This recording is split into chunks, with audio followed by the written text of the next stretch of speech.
Okay, so if you guys saw my video like 2 years ago, I went to camp, right? And a very weird experience, a new place I've never been to, a lot of people I didn't know, but so we're gonna do some stories from there. Um, so there was this one girl, and I don't know if I said this before, but we were swimming. I had one skill with this same girl, and all of my skills were with her. We had the same skills, each one, which that was really rare.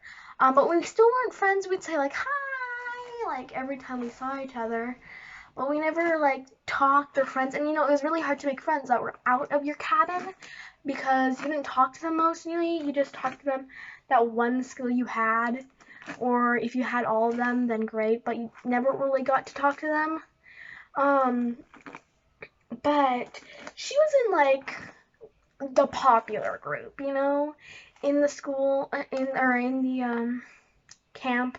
There was like that one group that they were just like those girls were just like, they're popular, they were sassy. They were brats. Uh, they treated everyone lower than them. They treated everyone, they just, I don't know, they didn't treat them very good. They also didn't really talk to them. They had their own little bubble. Um, but she was a part of that group. And in that group, there's always like a leader, There's always a leader in groups. So this girl, I was scared of her, to be honest. I don't know why. I was just scared of her. I I don't know why. There's literally nothing to be scared of, but I was. Let's. I don't know why, but and the leader of the pack. I'm just gonna call her the leader of the pack, the alpha male. She was a girl, but alpha male. The alpha male. We had one skill together, and that was swimming. And almost everyone did swimming except this one girl who was allergic to chlorine, and everyone made fun of her for not doing swimming, but like no one knew that she was allergic to chlorine except me because she was in my cabin. Um Anywho, she came up to me and this like little triangle, there was like three girls in the group, and there was like the alpha male and then the two other people. And they came. It was so funny because it was literally like a triangle. The alpha male was in the middle, and her little minions were right next to her. And she came up to me, which was really weird. I was scared of her after this. I didn't really care about her before this. And she came up to me. Me being in the deep end, I couldn't swim very well. But so I was just kind of sitting there, just minding my own beeswax. And they came up to me, and she was like, "Hi, Raven." I was like, "Yellow," I didn't say yellow. I said, "Hi." Hey, what you want? Why are you here? Why are you talking to me? I don't know you. You don't know me. And I didn't say that. Obviously, I'm such a nice person, so I wouldn't ever say that. But, and the only thing she said to me was, "Hi, Raven. I've heard lots about you." And I was very, very confused because I've never met this girl in my life. Ever. And she just came up to me, like, "Hi, Raven. I've heard lots about you." And then she just swam away. So, because I was in the middle, but like you could walk on it, so she was. It was funny.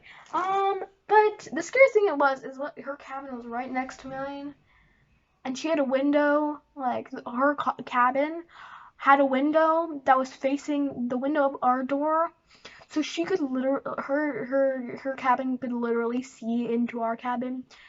So, like, what if she was watching us sleep? Like, lady, scaring me a little bit.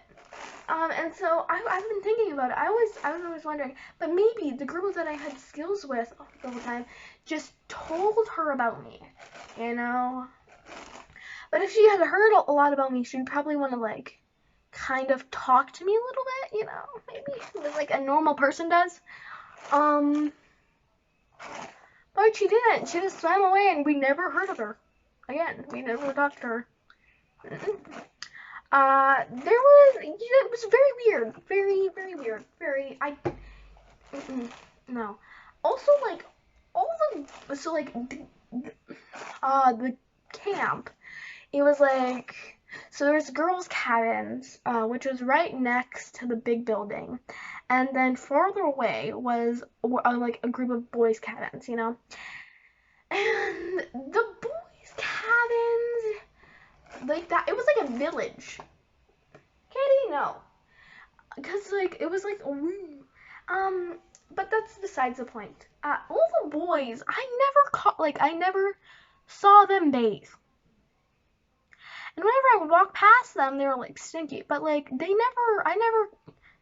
I didn't go into the boys' washroom, but, like, I never saw them go in with, like, a towel or something in their hand, you know, with their, like, toiletries. Did they just not bathe?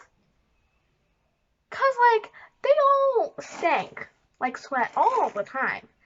I bathed almost every day right after swimming because I had swimming, and then it was tuck. So, like, I gotta chew the candy. Yeah, and it's kind of just like you hanged out for like an hour, and so, or like 40 minutes. And so I would get my tuck, bring it back to my cabin, get my toiletries, go back and take a shower. You know? And even then, I didn't see them, like, get their stuff to go shower. And even at night, I hated trying to shower at night because the lineup was so long. It was hard to even go there to go to the sink to brush your teeth because you couldn't go in there because they were out the door, you know, the lineup. So most of us, we would brush our teeth in the fountain, and it was like a long metal fountain, and I forgot to bring a water bottle, and so I had to drink from that fountain, and that fountain sucked because it tasted like metal and rust. Not rust, but like metal all the time, and it was disgusting. But so I didn't drink much water. The only like liquid I drank mostly was like at dinner and lunch and breakfast. But like it tasted disgusting. Yeah, camp. It was the first time I ever went to camp as well. I was never able to. So I didn't know what to bring, so I didn't know I was going to have to bring a water bottle. I didn't know. Which was a very bad mistake, and next time I go to camp, I will definitely bring a water bottle. Because that was the worst time at camp, was when I was dehydrated and thirsty, and I had to drink from that fountain or I would die of thirst.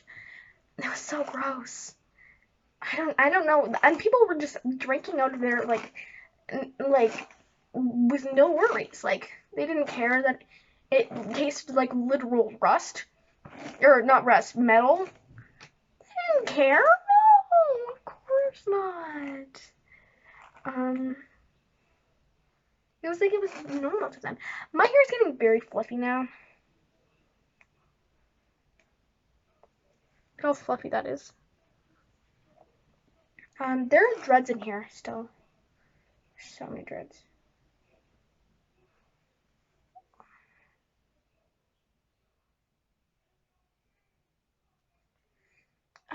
It was a very weird experience, but a very good one. There's a lot of happy, there's a lot of good memories there as well. But there's also plenty of weird ones and sad ones. or like Rosamund's, you know, like the fountain.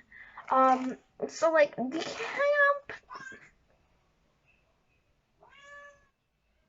camp, so there was a river on the camp, super great river. But it was surrounded by all like, no, Kitty, no, bush. So lots of poison ivy. And the worst time to get, the time that you mostly got poison ivy was when you had survived. And Dad told me not to get poison ivy, and I didn't. He just said, don't go in the bush. And there was one time in survival where we had to get grass to make huts. And girls would collect some grass to put on the hut, right? And they were just going in there. They were going into the bush, grabbing things. Everyone's hands were cut up, except mine. See, Skid Dad told me not to go in the bush, so I wasn't going to. So I stayed there. They would put it in a pile. I would put it on the hut. But everyone's hands were getting cut up. But another thing, okay, they were all full of poison ivy after. And I was like, I was the only one that didn't go in the bush to get grass. I kind of assigned myself to put the things on the hut, but they were fine with it. They thought it was smart. But the thing was, I just didn't want to go in the bush. And it was boys versus girls, so our team really wanted to win. So like, I wasn't gonna stop them from getting grass. No. But they did have to suffer from poison ivy. But not all of them, you know, they didn't go very far. Some of the people, it was a big patch of grass that wasn't in the bush, but people were going into the bush, which I did not get. But yeah, it was weird thing.